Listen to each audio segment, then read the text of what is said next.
주님을 바꾸지 않으리.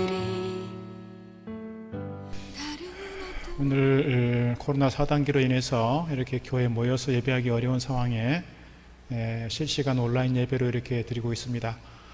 교회는 이렇게 19명까지만 참석하도록 되어 있는데요. 우리 예배위원들 대부분이시고 또 어르신들 몇 분 계십니다만, 우리 교회에 이렇게 예배당에 나오지 못하는 상황이지만, 그럼에도 온라인으로 예배하기 어려운 우리 어르신들 여러분 계실 텐데, 오셔서 이렇게 같이 예배해도 좋겠다, 그런 마음이 있습니다. 어쨌거나 교회에 나와서 예배를 드리든 또 이렇게 각 가정에서 온라인으로 예배를 드리든 마음과 정성을 다해서 영과 진리로 드리는 여러분의 예배 가운데 하나님께서 분명 임재하시고 함께해 주시고 은혜와 평강을 더하여 주실 줄로 믿습니다. 이렇게 어려운 이 시대 속에 오늘 주신 말씀이 오늘 우리에게 주신 말씀이다, 저는 그렇게 믿고 또 오늘 본문의 말씀을 함께 나누려고 합니다. 이스라엘의 남유다 백성들이 이 바벨론에 의해서 망하게 되었습니다. 그래서 포로로 잡혀가는데 주로 이스라엘의 지도급 인사들은 다 포로로 잡혀가는 것입니다. 나머지 있는 사람들은 그저 이렇게 무정부 상태가 되어버리고 온 성들이 무너지고 성전이 다 회파가 되었고 농사 지을 수 있는 땅들이 다 이렇게 황무한 땅으로 바뀌어가는 상황. 그렇게 하고 바사왕 페르시아 다리오 왕 1세가 되었을 때 이 포로 정책 또는 식민지 정책의 변화가 생기면서 바벨론으로 포로 잡혀갔던 그 사람들이 돌아오게 되었습니다.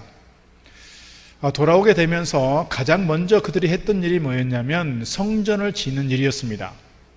사실은 돌아와서 보니 땅은 황폐되어 있고 도시는 다 이렇게 무너져 있는 상황 속에서 자기들이 살 집도 필요했고 먹고 살 만한 그런 일들이 많이 필요한 일이었으나, 오늘 이스라엘 백성들은 포로에서 돌아오자마자 성전을 먼저 짓자, 그런 마음으로 성전을 짓기 시작한 겁니다. 그래서 포로로 돌아온 지 2년 만에 그들이 성전 기초 공사를 다 했습니다. 근데 문제는 그때부터 계속해서 북쪽 사마리아 사람들이 또는 이방 민족들이 계속해서 공격해오고 모함을 하고 어려움을 줍니다. 뿐만 아니라 먹고 사는 문제가 생겼습니다. 경제적인 상황이 뒷받침되지 않았습니다. 그래서 성전 기초성만 놓아놓고 그 위에 돌을 올리고 또 올려서 성전을 지어야 했음에도 불구하고 성전 공사가 중단이 된 것입니다. 얼마가 중단이 되었느냐? 15년이 넘도록 중단이 된 것입니다. 그런 상황 속에서 하나님께서는 오늘 본문의 말씀 보면 이 학개 선지자를 통해서 오늘부터는 내가 너희에게 복을 주리라, 그렇게 말씀하고 있습니다.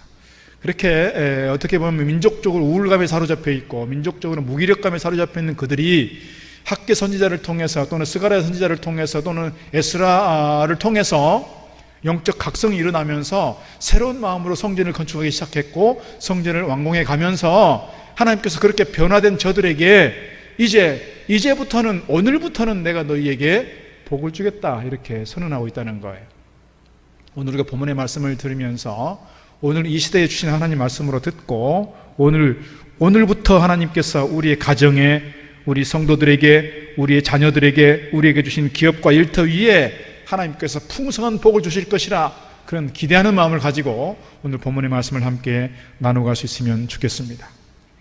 첫 번째 드리고 싶은 말씀은, 하나님께서는 이스라엘 백성들의 무엇을 보시고 복을 선언했느냐? 그들의 변화된 모습을 보시고 복을 선언했다는 거예요. 학개 1장 5절로 보면 이렇게 말씀하고 있습니다. 그러므로 이제 만군의 여호와가 이같이 말하노라. 너희는 너희의 행위를 살필지니라. 너희가 어떻게 살아왔는지, 어떤 모습으로 서 있는지, 어떻게 예배하고 있고 어떻게 하나님을 섬기고 있는지를 잘 돌아보아라, 그 말입니다. 1장 7절도 그렇습니다.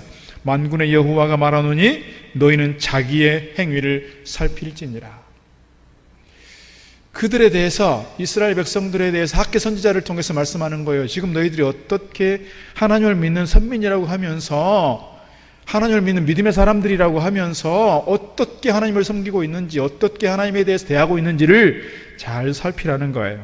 그러면서 1장 6절에서 그들의 참혹한 모습, 헛수고하는 인생의 모습들을 그렇게 설명하고 있습니다. 1장 6절, 너희가 많이 뿌릴지라도 수확이 적으며 먹을지라도 배부르지 못하며 마실지라도 흡족하지 못하며 입어도 따뜻하지 못하며 일꾼이 삭슬 받아도 그것을 구멍 뚫어진 전대에 넣음이 되었느니라 그랬습니다. 인생이 헛수고였다는 거예요. 열심히 땀 흘렸는데 땀 흘린 만큼 결과를 얻지 못했습니다.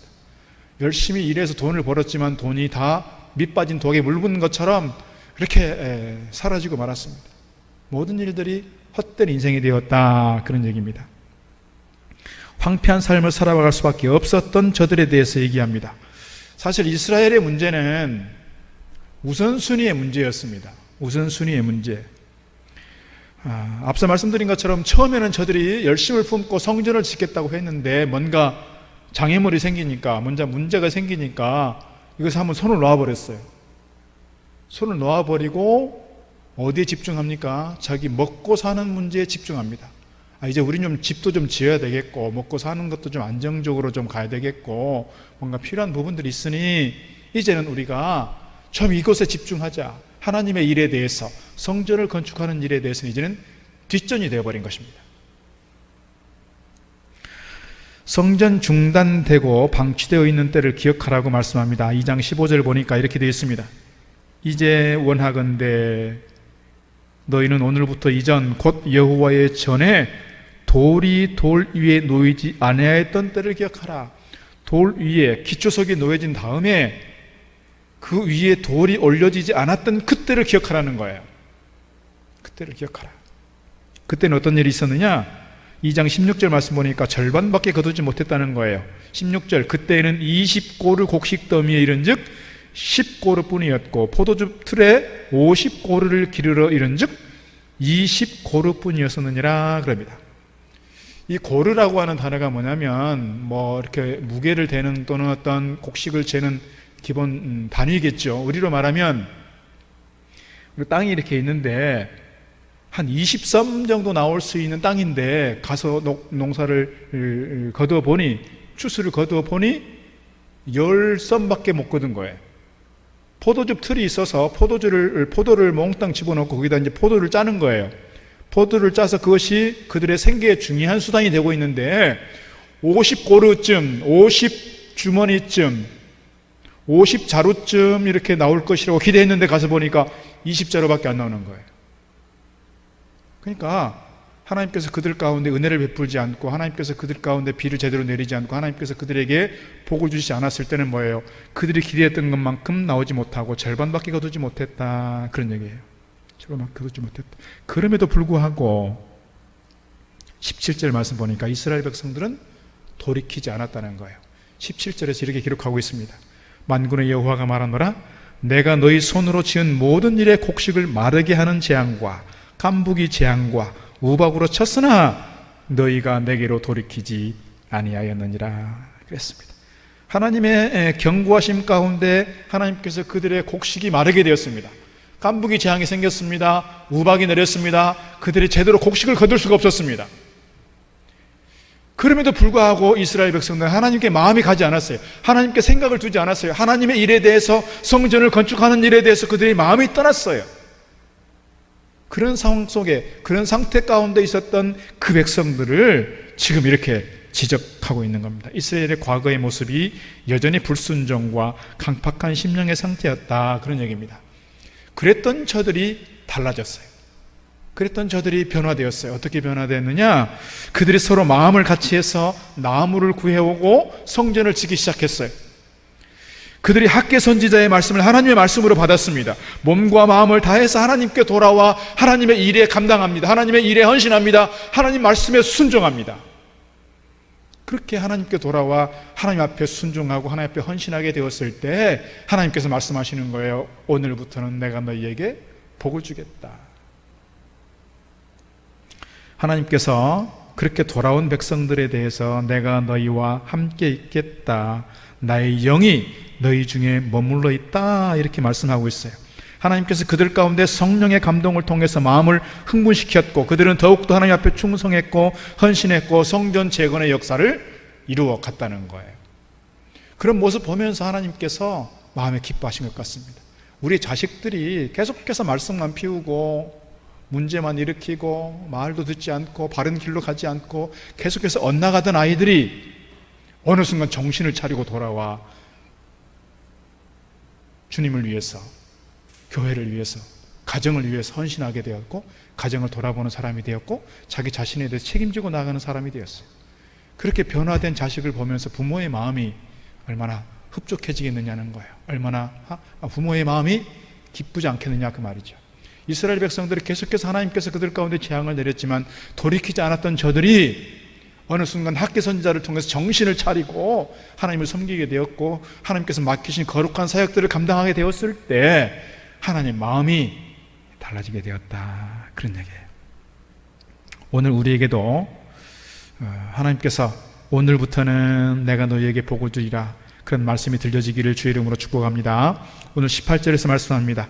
너희는 오늘 이전을 기억하라. 아홉째 달 24일 곧 여호와의 성전 지대를 쌓던 날부터 기억하여 보라. 곡식 종자가 아직도 창고에 있느냐? 포도나무, 무화과나무, 석류나무, 감람나무 열매가 맺지 못하였느니라. 그러나 오늘부터는 내가 너희에게 복을 주리라. 주님께서 말씀하고 있습니다. 자, 그럼 두 번째, 이렇게 하나님의 복을 누리기 위해서 우리가 무엇을 해야 되느냐? 우리가 결단하고 다짐해야 될 것이 있는데 그게 뭐냐? 성전을 가까이 하고 예배를 회복해야 한다는 거예요. 하나님께서 오늘 우리에게 주실 복을, 하나님께서 오늘 우리에게 풍성하게 내리실 그 은혜를 기대하면서 우리가 해야 될 게 있다. 그게 뭐냐? 성전을 가까이 하고 예배를 회복하자는 거예요. 물론 우리는 이미 정말 말할 수 없는 은혜를 입은 사람들입니다. 그 무엇으로도 비교할 수 없는 큰 복을 받은 사람들입니다. 죄로 인하여 망할 수밖에 없던 우리가 예수 그리스도로 인하여 우리가 구원받게 되었습니다. 하나님의 거룩한 자녀가 되었습니다. 천국 백성 되었습니다. 하늘의 시민권을 가진 자들이 되었습니다. 이보다 더 큰 복이 무엇이겠습니까, 여러분? 그러나 오늘 우리가 이 땅 가운데 살아가면서 이 땅에서 누리게 될 많은 은혜와 복이 있다는 것인데, 그 풍성한 하나님의 은혜와 그 풍성한 하나님의 축복을 기대하면서 우리가 결단하고 우리가 다짐하고 새로운 마음으로 출발해야 되겠는데, 그게 뭐냐? 오늘 본문에 주신 말씀은 성전을 가까이 하고 예배를 회복하자는 것입니다. 이것이 오늘 우리가 감당해야 될 중요한 신앙적 과제라는 거예요. 이스라엘이 솔로몬 이후에 남북으로 나뉘었습니다. 북쪽은 이스라엘, 남쪽은 유다 이렇게 되어 있고요. 북이스라엘은 10개 지파가, 남쪽 유다에는 2개 지파가 이렇게 속하게 되었습니다. 그런데 북쪽 이스라엘은 저 북쪽에 있었던 아수르에 의해서 남유다보다 200여 년 전에 망했어요. 그래서 그들은 아수르의 식민지 정책에 따라서 북쪽 사마리아 지역, 북쪽 이스라엘에 있었던 남자들이 아수르로 끌려가게 되었고, 아수르 지역에 살았던 남자들이 북쪽 사마리아 지역으로 이주하게 됐습니다. 북쪽 사마리아에 남아있었던 여인들과 아수르 쪽에서 끌려왔던 이 남자들이 같이 가정을 꾸리게 되었고, 자연스럽게 순수 이스라엘 민족의 정통성을 잃어버리고 정체성을 잃어버리고 혼혈 민족이 되어버렸어요. 더 나아가서 아수르가 망했어요. 바벨론에 의해서 아수르가 망했지만 북이스라엘은 민족적 정통성이 살아나지 못했어요. 이스라엘의 선민으로서의 정체성이 회복되지 못했어요. 이유가 어디 있을까요? 북쪽 이스라엘에는 하나님께 대하여 제사할 수 있는 성전이 없었어요. 제사하는 성전이 없었다고요. 중요한 이유가 또 어디 있을까 생각하면 북쪽 이스라엘은 영적 지도자들이 없었어요. 그러니까 하나님 말씀으로 함께 예배하고 함께 제사하고 신앙의 공동체를 이루어가면서 민족적 정체성을 회복해야 하는데 그렇지 못했어요. 북쪽 이스라엘은 그래서 역사에서 사라져버렸어요. 남쪽 유다는 북쪽 사마리아보다 약 200여 년 이후에 이 바벨론에 의해서 포로로 잡혀가게 됩니다. 바벨론에 의해서 다 망하게 됐습니다. 성이 다 불타게 되었고, 하나님께 제사했던 솔로몬 성전도 돌 위에 돌 하나 남지 않도록 다 무너졌어요. 혹시 돌 사이에 보석이 있다고 생각해서 이 바벨론 군대가 가만두지 않았어요. 다 틀어뜨렸어요. 이 지도자들은 다 끌려갔어요. 그리고 70년이 지나고서 돌아오게 되었는데, 돌아왔을 때 어땠을까요? 얼마나 참담했을까요? 성전은 다 불타고 성이 다 무너졌습니다. 그런 상황 속에서 아마도 그들은 통곡하면서 울었을 거예요. 그럼에도 불구하고 남유다 백성들은 성전을 지켰다고 생각했잖아요. 성전을 지켰다고 그들이 열정을 냈잖아요. 어떻게 보면 이것이 이 북이스라엘과 남유다가 가지고 있는 가장 중요한 차이점일 거예요. 남유다는 처음에 돌아오자마자 뭐 했겠습니까, 여러분? 여러분 6.25 한국전쟁 때 만약에 말이죠, 일동 지역이 다 불탔어요. 내 집도 불타고 교회도 불타고 다 불타고 무너졌어요. 자, 복귀했어요. 여러분 뭐 하겠습니까, 여러분? 내 살 집부터 먼저 해야 되지 않겠어요? 내가 먹고 살 문제 뭔가 해결해야 되지 않겠어요? 그런데 오늘 이스라엘 백성들은 자기 집 짓는 것보다, 자기 먹고 사는 문제보다 먼저 뭘 했다고요? 교회를 세웠다고요? 성전을 지었다고요? 물론 그것이 오래가지 못했지만, 중요한 것은 남쪽 유다에 좋은 영적 지도자들이 있었다는 거예요. 학개를 비롯해서 스가랴가 있었고요, 에스라가 있었어요. 하나님께서 선지자들을 통해서 그들에게 계속해서 메시지를 주었어요. 오늘 학개 본문도 사실은 그 이스라엘 백성들에게 주신 메시지예요. 성전이 15년 동안이나 중단되어 있던 그들을 향해서 학개를 통해서 그들이 다시금 이 성전을 재건할 수 있도록 촉구했어요. 영적 각성을 얘기했어요. 그러니까 이스라엘 백성들이 학개 선지자의 말을 하나님의 말씀으로 받고 그 말씀 따라 순종했고 헌신했어요. 이스라엘의 정체성이 회복됐어요. 예배가 회복됐어요. 북이스라엘과 남유다가 정말 본질적으로 다른 것은 여기에 있다는 거예요. 북이스라엘은 예배하지 못했어요. 성전이 없었어요. 영적 지도자들이 사라졌어요. 남유다는 그래도 다행히도 성전이 세워지게 되었고 영적 지도자들을 통해서 예배가 살아나게 됐어요. 오늘 우리가 이것을 분명하게 기억할 수 있으면 좋겠습니다. 오늘 이렇게 성전을 가까이 하고 예배가 회복되었을 때 어떤 일들이 일어나느냐, 2장 4절 보니까 이렇게 되어 있습니다. 그러나 여호와가 이르노라, 스룹바벨아 스스로 굳세게 할지어다. 여호사박의 아들 대제사장 여호수아야 스스로 굳세게 할지어다. 여호와의 말이니라. 이 땅 모든 백성아 스스로 굳세게 하여 일할지어다. 내가 너희와 함께하노라. 만군의 여호와의 말이니라. 그들에게 성전을 다시금 세웠고 그들에게 예배가 다시 회복되었을 때 어떤 일들이 일어나느냐, 스룹바벨을 향해서, 여호수아를 향해서 계속해서 모든 백성들에게 스스로 굳세게 할지어다, 스스로 굳세게 할지어다 말씀하고 있습니다.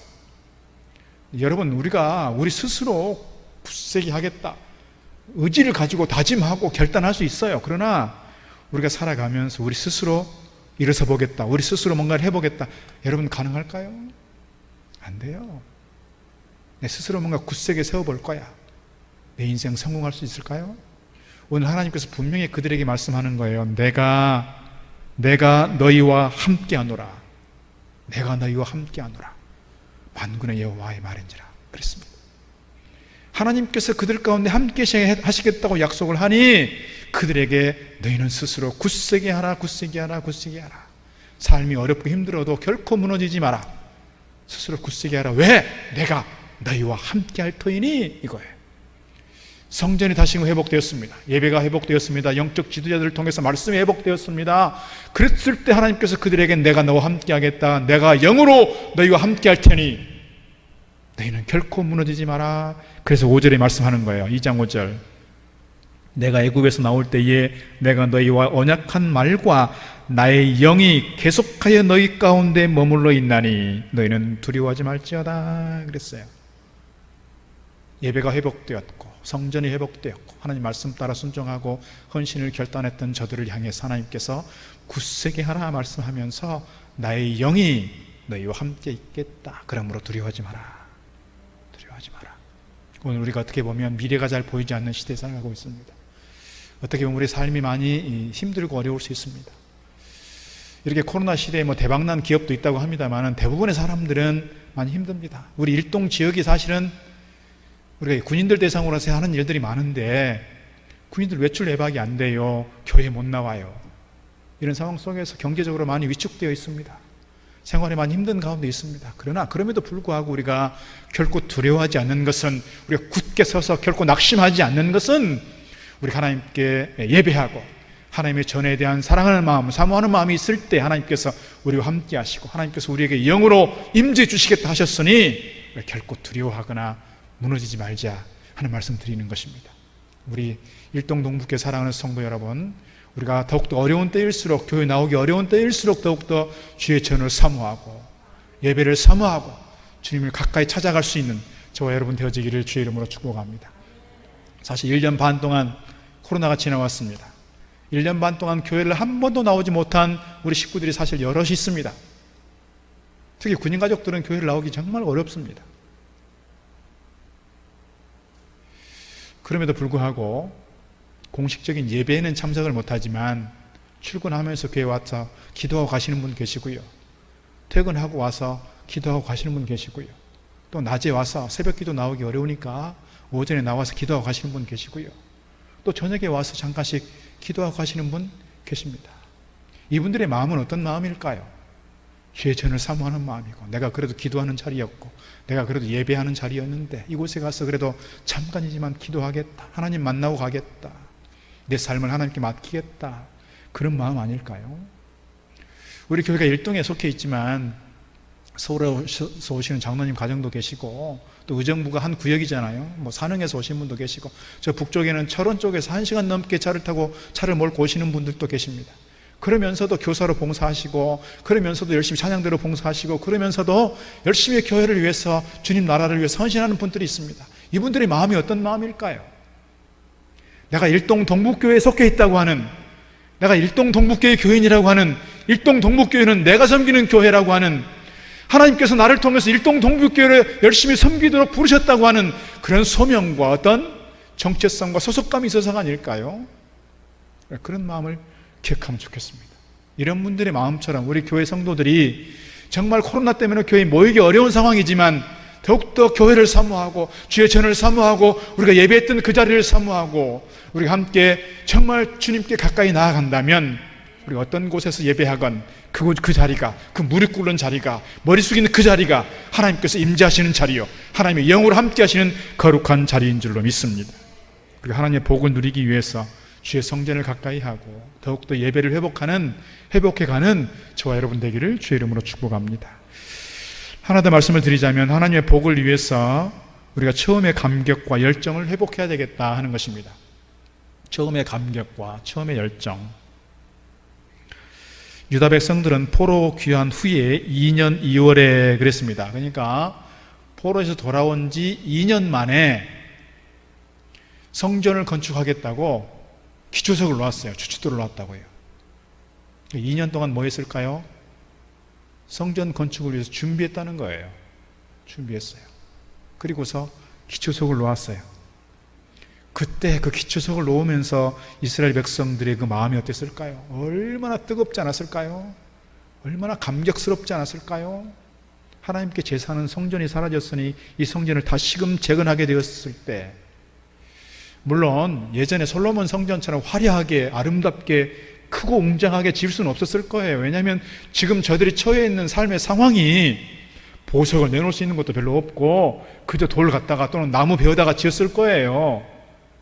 그렇게 초라하지만 스룹바벨 성전을 처음 짓게 되었을 때 그들의 그 마음이, 첫 마음이 얼마나 감격스럽고 눈물을 흘렸을 거라고 생각해요.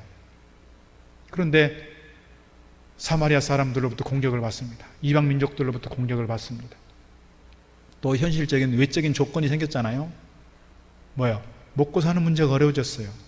이 성전 건축이 뭐 단시간에 이루어질 수 있는 것이 아니니까 꽤 오랜 시간 동안 이 일에 동원이 돼야 되고요, 헌신해야 되는데 먹고 사는 문제가 어려워지니 그렇게 그냥 손을 놔버린 거예요. 15년 동안이나.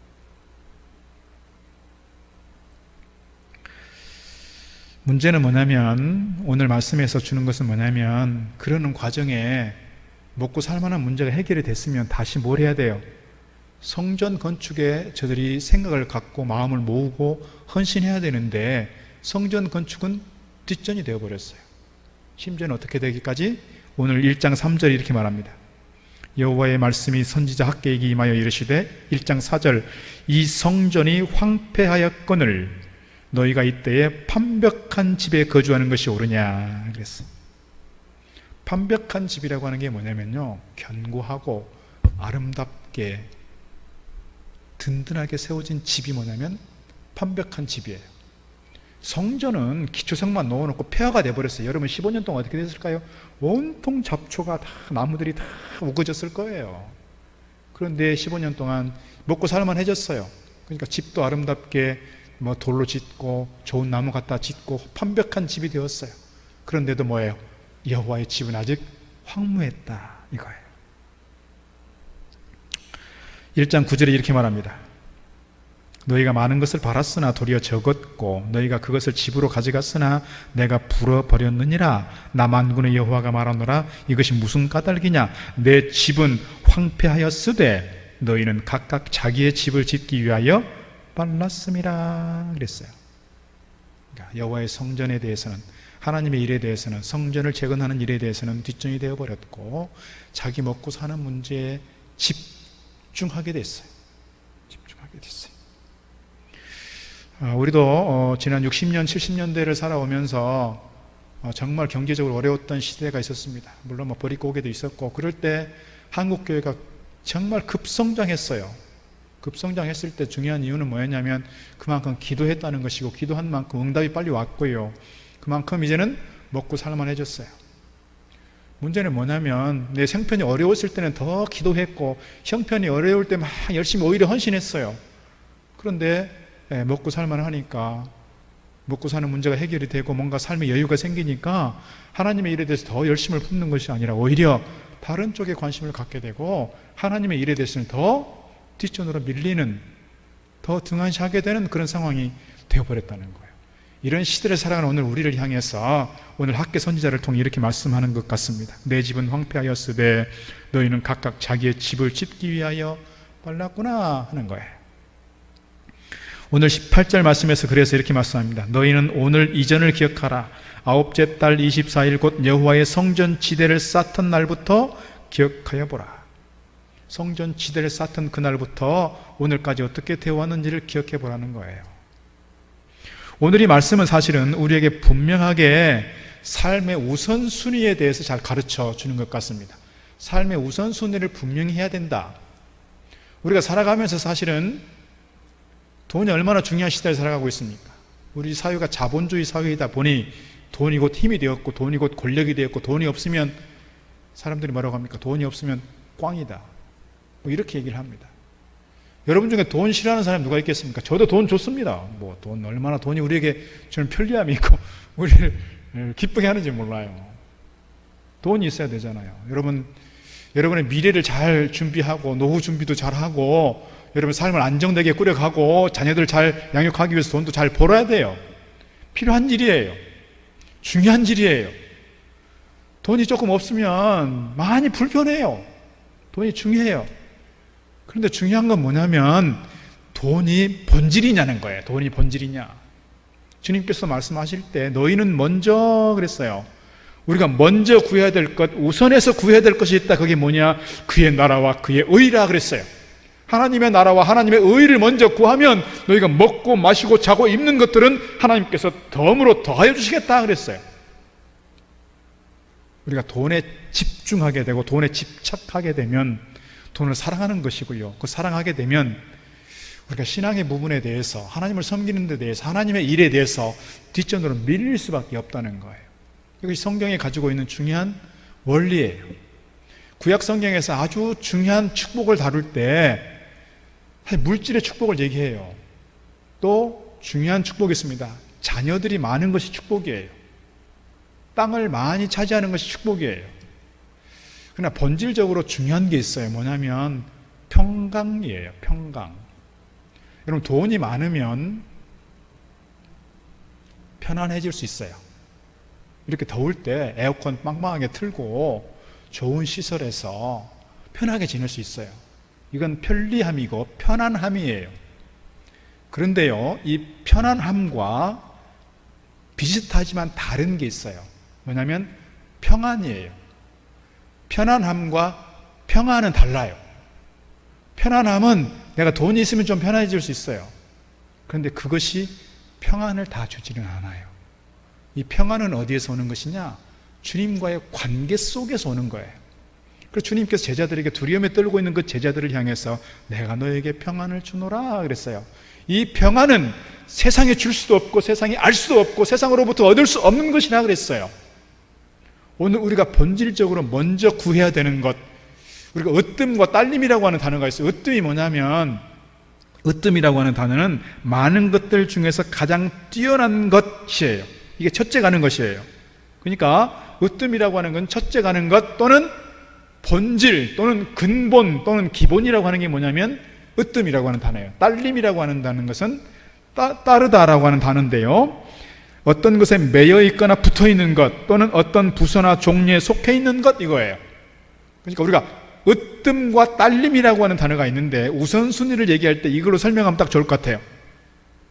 신앙생활을 하는 데 있어서 으뜸이 있다. 으뜸. 으뜸이 뭐냐? 하나님의 나라와 하나님의 의를 구하는 거예요. 딸림이 뭐예요? 입는 것, 먹는 것, 잠자는 것, 먹고 사는 문제. 우리가 신앙에 있어서 가장 본질적인 것이 있다. 그게 뭐냐? 하나님을 찾는 것이고 하나님을 예배하는 것이고 하나님을 섬기는 것에 있다. 이 본질을 놓쳐버리면, 이 비본질이 본질로 대체되어 버리면 인생이 건강한 인생으로, 건강한 삶으로, 행복한 삶으로 살아갈 수 없다는 거예요. 여러분, 돈이 우리에게 편리함을 줄 수 있지만 돈이 정말 우리에게 참 행복을 줄 수 있느냐? 참 평안함과 평강을 줄 수 있느냐? 그렇지 않다는 거예요. 관계 속에서 오는 것인데, 그래서 이스라엘 백성들이 하나님 앞에 성전을 찾고 예배가 회복되었을 때, 하나님과의 관계가 회복되었을 때 하나님께서 그들에게 내가 너희에게 이제부터는 복을 주겠다 할 때 그 복은 본질적인 복이에요.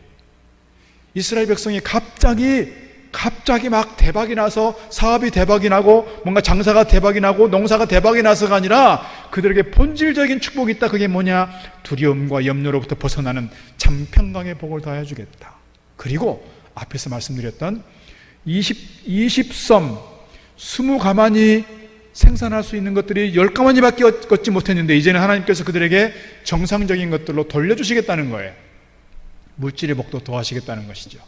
오늘 그런 점에서 우리가 늘 사모할 것은, 하나님께서 이제부터 오늘 우리에게 복을 주실 때 우리에게 물질의 복도, 어떻게 보면 세상의 어떤 많은 조건 속에서 누리는 복도 있지만 본질적으로 우리가 누리게 되는 평강의 복이, 평안함의 복이 주님께로부터 얻어지는 축복이 되게 하옵소서. 그렇게 사모하고 달려가야 할 줄로 믿습니다.